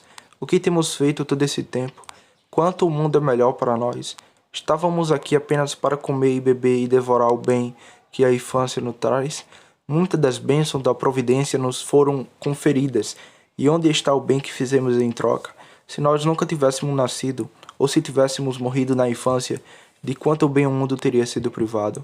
Tais reflexões devem ser feitas com preocupação por aqueles que se pretendem cristãos, pois certamente Deus não planta videiras em sua vinha, exceto pelos frutos que ele espera que produzam. Ele não contrata trabalhos para sua vinha, mas para fazer serviço. Aqueles que vivem apenas para si mesmo, vivem em vão, e por fim serão cortados como pedaços da terra. Que o exemplo de Paulo nos torne mais diligentes em fazer o bem no futuro. Homens que fazem pouco bem estão muito prontos para se desculpar e dizer que Deus não teve sucesso em seus esforços. Mas é de se admirar que não tenhamos sido bem-sucedidos quando não estamos mais engajados. Quando Deus vê qualquer pessoa completa e sinceramente engajada, continuando nisso e realmente fiel, ele costuma sucedê-la em boa medida. Você vê quão maravilhosamente ele conseguiu os grandes trabalhos do apóstolo. Ele não apenas encontrou o grande trabalho, mas também exerceu sua maior habilidade e artifício para a glória de Deus e o bem de seu semelhante. Sendo astuto, com dolo te apanhei. 2 Coríntios capítulo 12, versículo 16. Como os homens do mundo não apenas trabalham voluntariamente para obter o bem mundano, mas quanta astúcia e sutileza eles usam. Vamos considerar como é aqui entre nós, quantos são os nossos artifícios para garantir e promover nossas próprias preocupações mundanas. Quem pode calcular o número de todos os esquemas que foram formados entre nós para ganhar dinheiro e honras e realezas desígnios mundanos particulares? Quão sutis somos para evitar as coisas que podem nos prejudicar em nosso interesse mundano e frustrar os desígnios daqueles que podem estar tentando nos prejudicar. Mas quão pouco é planejado para o avanço da religião e o bem de nosso vizinho. Quantos esquemas são traçados pelos homens para promover seus desígnios mundanos, onde um é traçado para o avanço do reino de Deus e o bem dos homens. Quão frequentemente são as reuniões de vizinhos para determinar como eles podem avançar melhor em tais e tais assuntos mundanos, mas quão raramente existem tais reuniões para reviver a religião que está afundando, para manter e promover o crédito do Evangelho e para realizar projetos de caridade para o avanço do reino de Cristo e o conforto e bem-estar da humanidade. Essas considerações não podem ser juntamente uma fonte de lamentação. Quantos homens são sábios em promover seus interesses mundanos, mas que vergonha que tão pouco se mostrem sábios, como as serpentes e inofensivos, como as pombas por Cristo. E quão comumente é o contrário do que o apóstolo aconselha aos romanos cristãos. Quero que vocês sejam sábios no que é bom e simples no que é mal. Muitas vezes não é o contrário com os cristãos professos, como foi com o apóstolo de Juda em Jerusalém. Eles são sábios para fazer o mal, mas para fazer o bem eles não têm conhecimento. Quarto, o apóstolo Paulo renunciou voluntariamente àquelas coisas que eram em si ilícitas para promover os interesses da religião e o bem dos homens. Assim, o casamento era algo lícito para o apóstolo Paulo, assim como para outros homens, como para ele mesmo. Mas ele não usou a liberdade que tinha nesse assunto, porque pensou que poderia ter mais vantagem em divulgar o evangelho em um estado solteiro do que em um estado casado. Portanto, era lícito ao apóstolo seguir outro curso de vida, como comer e beber, e usar livremente todos os tipos de alimento saudável, e era em si uma coisa lícita para o apóstolo exigir a manutenção daqueles a quem ele pregava, mas ele proibiu essas coisas porque supôs que em sua circunstância e na circunstância da Igreja de Cristo naquele dia, ele poderia promover mais os interesses da religião e o bem dos homens sem eles. Pelo bem do Evangelho e pelo bem dos homens, ele estava disposto a renunciar todas as vantagens externas que poderia obter deles. Portanto, se a carne escandalizar meu irmão, não comerei carne enquanto o mundo durar, para não escandalizar meu irmão. 1 Coríntios capítulo 8, versículo 13. Seus sofrimentos foram tão extremos que ele não passou apenas por uma série de sofrimentos, mas pode-se dizer, por assim dizer, para passar por uma série de mortes. Ele realmente suportou as dores da morte repetidas vezes, quase continuamente, e portanto ele se expressa: perseguidos, mas não abandonados, derrubado, mas não destruído, trazendo sempre no corpo o morrer do Senhor Jesus, para que também a vida de Jesus se manifeste em nosso corpo. Porque nós, do que vivemos, somos sempre entregues à morte por amor de Jesus, para que também a vida de Jesus se manifeste em nossa carne mortal. Romanos 8, versículo 36 diz, como está escrito: por amor de ti somos mortos o dia inteiro, fomos reputados como ovelhas para o matadouro. Eu protesto por sua alegria, que tenho em Cristo Jesus, nosso Senhor, eu morro diariamente. 1 Coríntios capítulo 15, versículo 31. Ele foi tão perseguido e pressionado por problemas, às vezes problemas externos e internos, que não descansou. Porque quando chegarmos à Macedônia, nossa carne não teve descanso, mas em tudo fomos atribulados. Fora havia lutas, dentro havia medos. 2 Coríntios capítulo 7, versículo 5. No entanto, ele passou por eles com alegria e boa vontade. Ele se deleitou em fazer a vontade de Deus e promover o bem dos outros, embora fosse com alto custo, que agora se alegram com meus sofrimentos por vocês e completam o que resta das aflições de Cristo em minha carne por amor de seu corpo, que é a igreja. Colossenses 1, versículo 24. E ele nunca se cansava. Ele, depois de ter sofrido por muito tempo, não se desculpou e disse que achava que havia feito sua parte. Agora aqui aparece o cristianismo em suas cores apropriadas. Ter um espírito como este é ser um espírito de Cristo, tantas vezes exige de nós, se quisermos ser seus discípulos. Isto é, para vender tudo que dá aos pobres, isso é tomar a cruz diariamente e seguir a Cristo. Ter tal espírito é ter boa evidência de ser um verdadeiro cristão, um cristão completo, alguém que se entregou a Cristo sem reserva, alguém que odeia pai, mãe, esposa, filho e filha e sua própria vida também. Aquele que perde sua vida por causa de Cristo e assim a encontrará. E embora não seja exigido de todos que suportem tanto sofrimento como Paulo, ainda assim é exigido e absolutamente necessário que muitos cristãos estejam em uma medida desse espírito. Devem estar com o espírito para perder todas as coisas e sofrer todas as coisas para Cristo, em vez de não obedecer aos seus mandamentos e buscar a sua glória. Quão bem podemos ter um exemplo como este diante de nossos olhos para nos envergonhar, que somos tão atrasados de vez em quando para perder pequenas coisas, para nos colocar um pouco fora de nosso caminho, para negar a nós mesmos alguma inconveniência, para negar nossa pecaminosa apetite ou incorrer no desgraçado de um vizinho. Infelizmente, que pensamento temos do cristianismo para fazer muitas coisas como essas, para fazer tantas objeções, para nos conter e invejar maneiras de nos desculpar quando surge uma pequena dificuldade? Que tipo de pensamento tínhamos sobre ser cristão, quando inicialmente nos comportemos a sê-lo ou fingimos a vontade de ser cristãos? Nunca nos sentamos e calculamos o custo ou o lançamos dessa maneira, que pensamos que a soma total não equivaleria aos pequenos sofrimentos que estão em nosso caminho. Segundo, passo agora a mostrar sobre quais obrigações especiais devemos seguir o bom exemplo deste apóstolo. Além da obrigação que recai sobre nós de seguir o bom exemplo de todos, e além da iminência de seu exemplo, Existem algumas razões especiais pelas quais temos maiores obrigações de sermos influenciados pelo bom exemplo deste grande apóstolo do que pelo mesmo exemplo em outros. Isso aparece se considerarmos primeiro, em geral, que aqueles a quem Deus designou especialmente para serem professores na igreja cristã, ele também estabeleceu exemplos em sua igreja. Faz parte da responsabilidade dos professores ser exemplo para os outros. É uma coisa que pertence ao seu trabalho e escritório. Portanto, isso faz parte da incumbência que o apóstolo dá a Timóteo. Se o exemplo dos fiéis na palavra, no trato, na caridade, no espírito, na fé e na pureza, a mesma incumbência dada a Tito, em tudo mostra-te um modelo de boas obras. Isso faz parte do encargo que o apóstolo Pedro dá aos presbíteros e mestres da igreja cristã. Exorto ao ancião que estão entre vós, alimentar o rebanho de Deus, nem tendo domínio sobre a herança de Deus, mas servindo de exemplo ao rebanho. Assim, Cristo, o principal pastor da ovelha, a quem Deus ordenou para ser o maior mestre, ele também ordenou para ser o maior exemplo para a sua igreja. E assim, os pastores e professores que estão sobre ele, conforme são designados para serem professores, também devem ser exemplos. Eles devem ser guias do rebanho de duas maneiras, ensinando e dando o exemplo.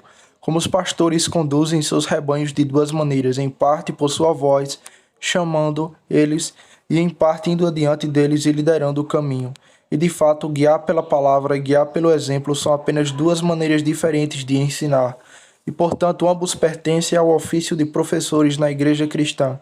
Mas se assim for, se Deus estabeleceu especialmente aqueles para serem exemplos na igreja cristã, a quem ele fez seus professores, seguir-se-á que onde quer que eles nos tenham deixado bons exemplos, esses exemplos devem ser especialmente considerados, pois Deus sem dúvida tornou os deveres dos professores para com a igreja, e o dever da igreja para com seus professores responder um ao outro, e portanto a cobrança é mútua.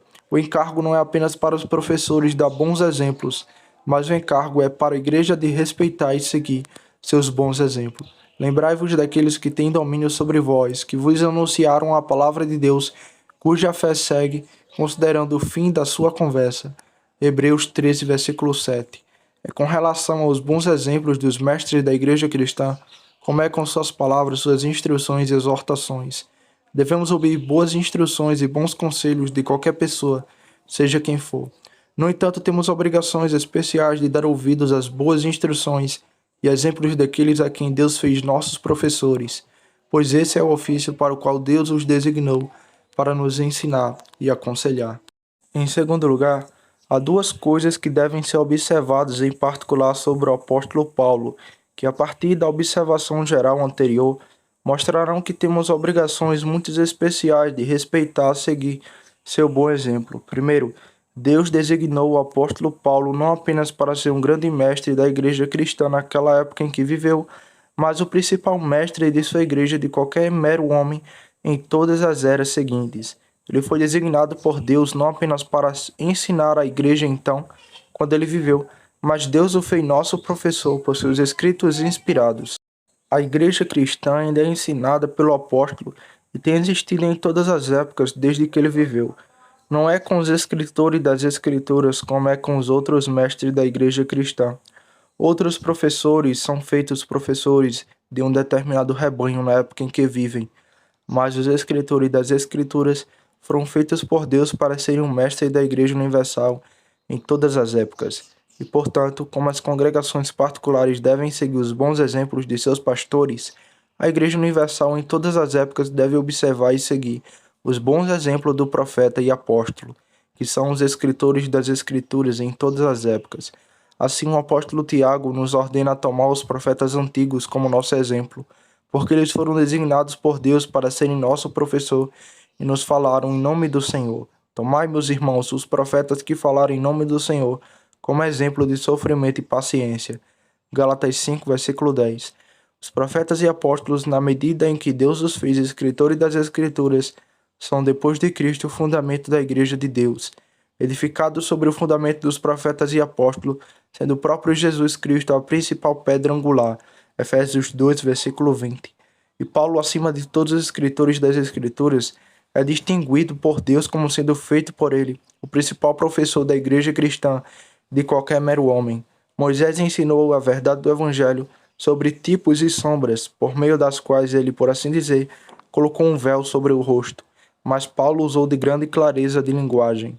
Cristo capacitou este apóstolo para ser o escritor de mais do Novo Testamento do que qualquer outro homem, e é principalmente por ele que temos as grandes doutrinas dele explicadas, e Deus realmente fez deste apóstolo o principal fundamento da igreja cristã sobre Cristo, que é uma grande obrigação do rebanho respeitar e seguir seu bom exemplo. Segundo, nós que somos gentios somos especialmente obrigados a respeitar seu ensino e exemplo, porque foi principalmente por meio desse apóstolo que fomos induzidos na igreja cristã. Ele foi o grande apóstolo dos gentios, o principal instrumento desta grande obra de Deus, o chamado dos gentios. Foi principalmente por meio dele que todos os países da Europa vieram pelo Evangelho, e assim foi por suas mãos que nossa nação veio pelo Evangelho. Eles receberam o Evangelho dele imediatamente ou daqueles que o receberam dele. Se não fosse pelo trabalho deste apóstolo, nossa nação poderia ter permanecido até hoje em grosseiro paganismo. Essa consideração deve nos envolver especialmente em considerá-lo nosso guia e deve valorizar seu bom exemplo para nós. O apóstolo frequentemente exorta aquela igreja, como a igreja de Corinto, Filipos e outras que ele havia convertido do paganismo e para as quais ele havia sido um pai espiritual. Nós somos algumas delas. Fomos convertidos de forma mais notável do paganismo por este apóstolo e devemos reconhecê-lo como nosso pai espiritual. E somos obrigados a seguir seu bom exemplo, como os filhos devem seguir o bom exemplo de seus pais. E agora, prossigo para a aplicação. De tudo o que foi dito sobre este assunto, pode ser uma exortação a todos para que se esforcem sinceramente para seguir o bom exemplo deste grande apóstolo. Ouvimos que o Espírito o apóstolo manifestou, e de que maneira ele viveu no mundo, quão fervorosamente ele buscou sua própria salvação, isso não apenas antes, mas depois de sua conversão, e quão seriamente cauteloso ele foi para evitar a condenação eterna, muito depois de ter obtido o interesse salvador em Cristo.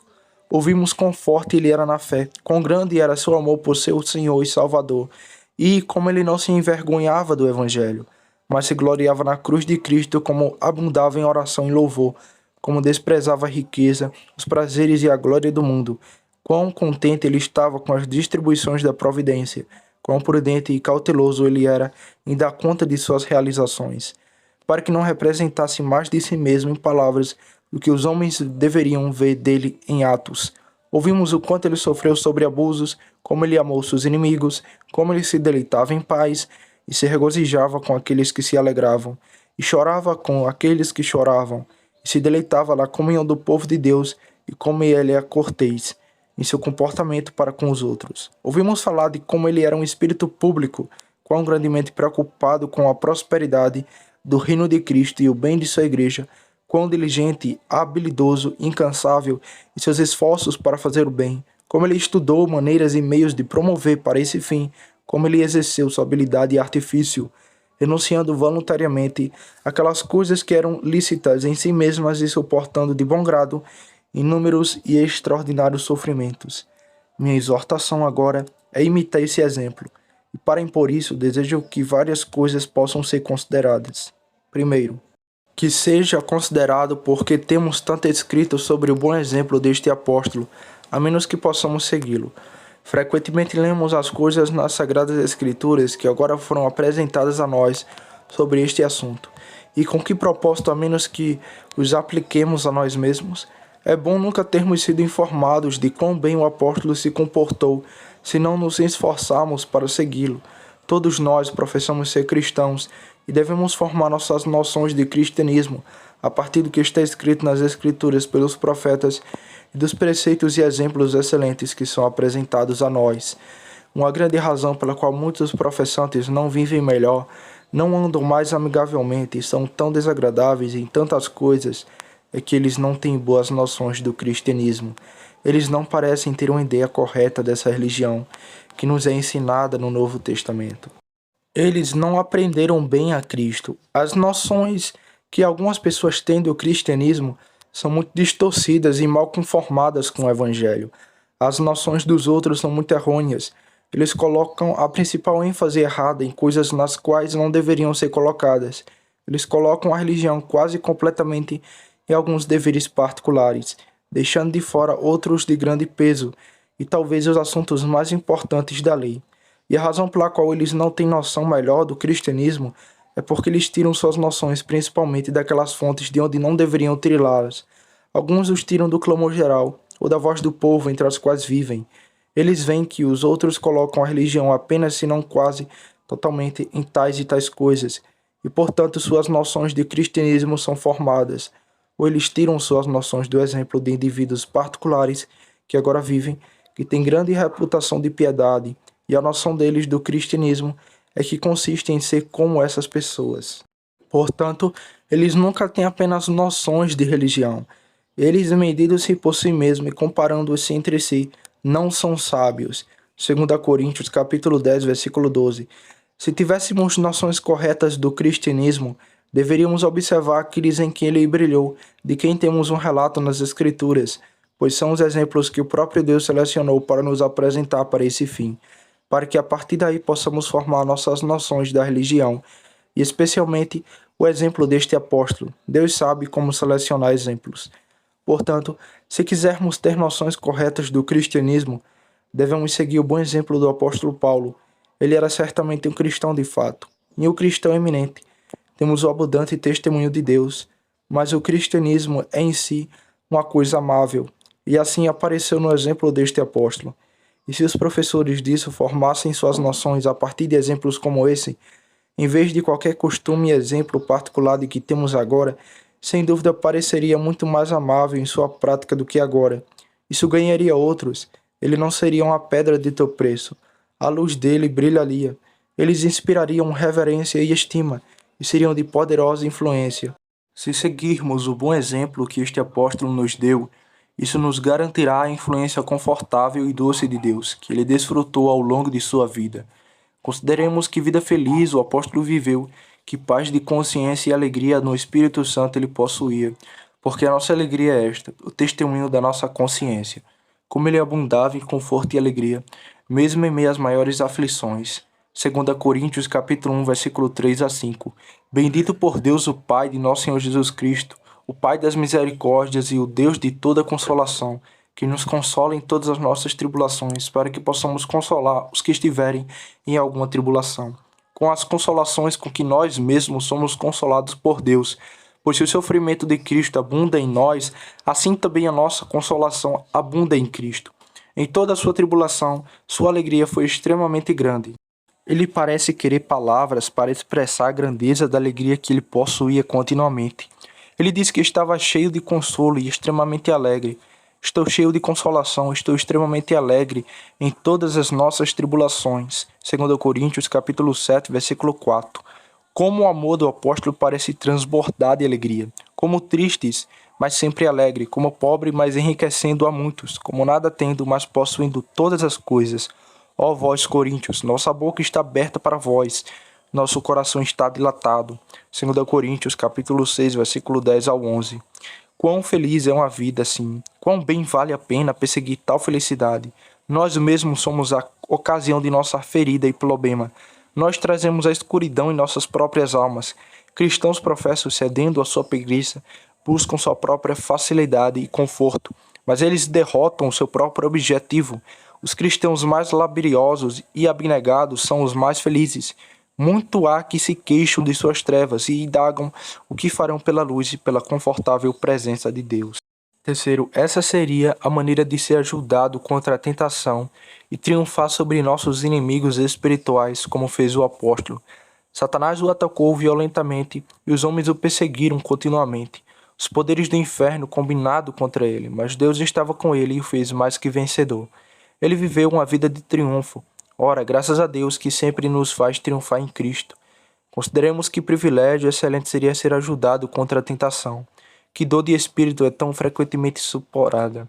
Quarto, isso nos garantiria a honra de Deus e uma intimidade extraordinária com Ele. Moisés desfrutou de grande intimidade com Deus, mas o apóstolo Paulo em alguns aspectos maior. Moisés conversou com Deus no Monte Sinai. Paulo foi arrebatado ao terceiro céu. Ele teve visões e revelações abundantes, mais do que nos contou, para que ninguém pensasse que ele se gabava. Ele foi favorecido com mais dons milagrosos do Espírito Santo do que qualquer outra pessoa.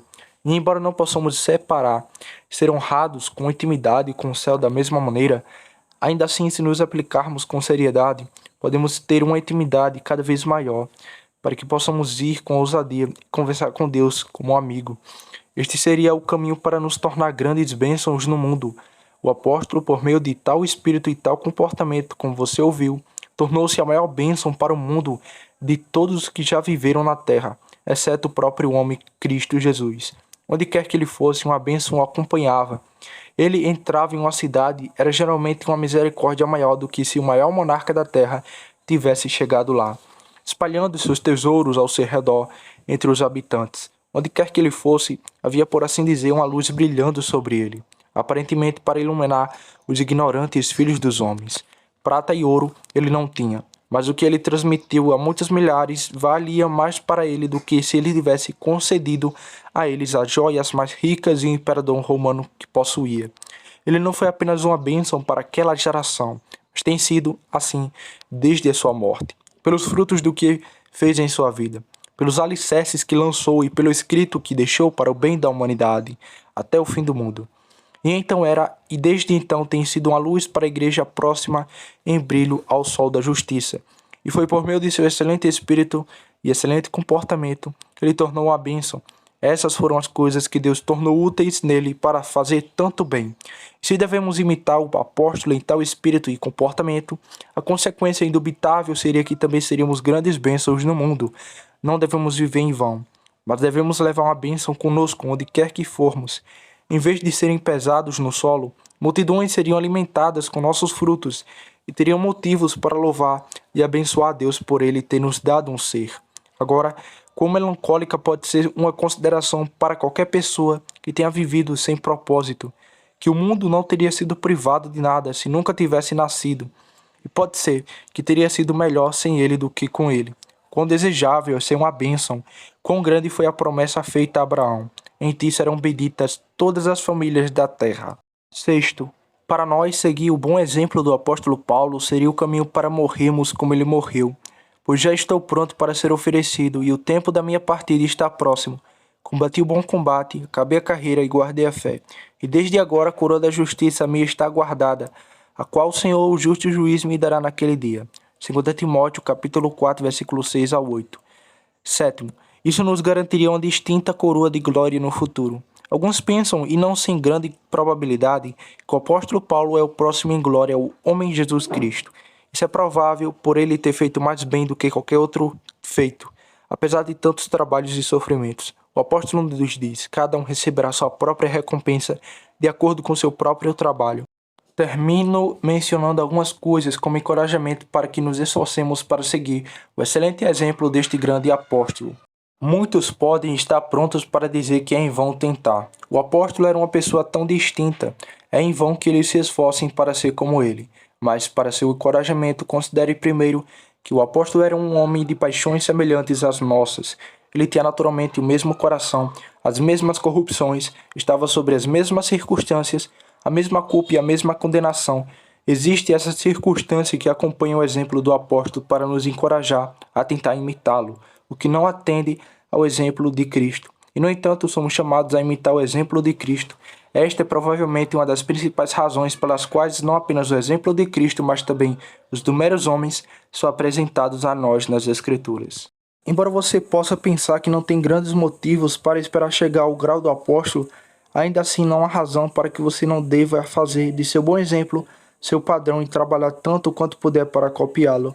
Em segundo lugar, este apóstolo, antes de se converter, era um homem muito perverso e muito perseguidor. Muitas vezes ele mesmo fala disso. Ele pecou contra a grande luz. Terceiro, ele tem obstáculos e impedimentos muito maiores à santidade iminente de fora do que qualquer um de nós. Suas circunstâncias tornaram isso mais difícil para ele. Quarto, o mesmo Deus, o mesmo Salvador e o mesmo chefe da influência divina estão prontos para ajudar nossos esforços sinceros que o ajudaram. Portanto, não nos desculpemos, mas nos esforcemos seriamente para seguir um exemplo tão excelente. E então, por mais fracos que sejamos em nós mesmos, podemos esperar experimentar o apoio de Cristo e ser capazes de dizer por nossa própria experiência, como o apóstolo fez antes dele: quando estou fraco, aí é que eu estou forte.